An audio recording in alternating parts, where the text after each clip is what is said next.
Göbekli Tepe, tarihin sıfır noktası.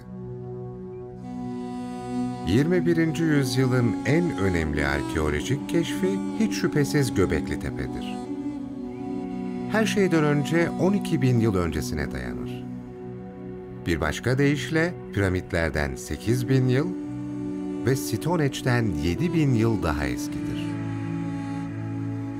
Göbekli Tepe'deki araştırmacıların bulguları, bu kadar erken yaşlarda bile bir dini sınıfın var olduğunu, toplumun sosyal sınıflara bölünmesinin, yaygın kabul edilen tarihlerden çok önce gerçekleştiğini ve belki de bölgedeki ilk tarımsal faaliyetlerin gerçekleştirilmiş olabileceğini göstermektedir.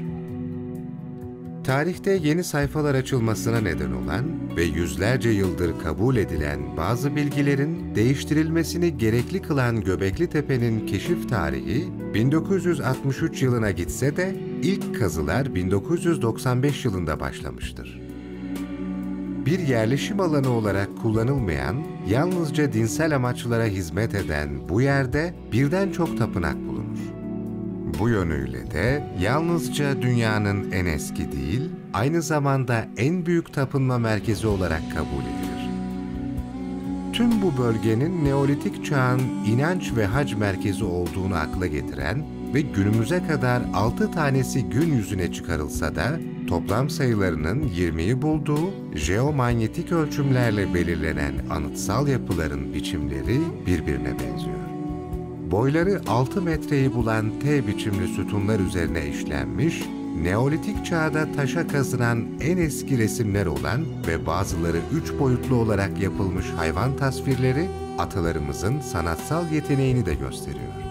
20 yıl boyunca burada kazı çalışmalarını gerçekleştiren Profesör Doktor Klaus Schmidt, T biçimli ve bazılarında el ve parmakların da görüldüğü bu sütunların insan figürlerini temsil ettiğini kesin bir biçimde dile getirmekte.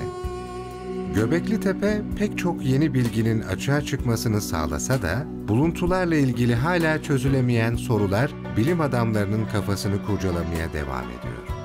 Bu tapınakları yapanların kimler olduğu, ağırlıkları 60 tonu bulan sütunların buraya nasıl taşındığı ve dikildiği, üstlerinin tonlarca toprak ve taşla örtülerek neden gömüldükleri, tapınakların amacının tam olarak ne olduğu, cevaplamayı bekleyen ve muhtemelen yıllarca sürecek araştırmaları gerektirecek gizemler.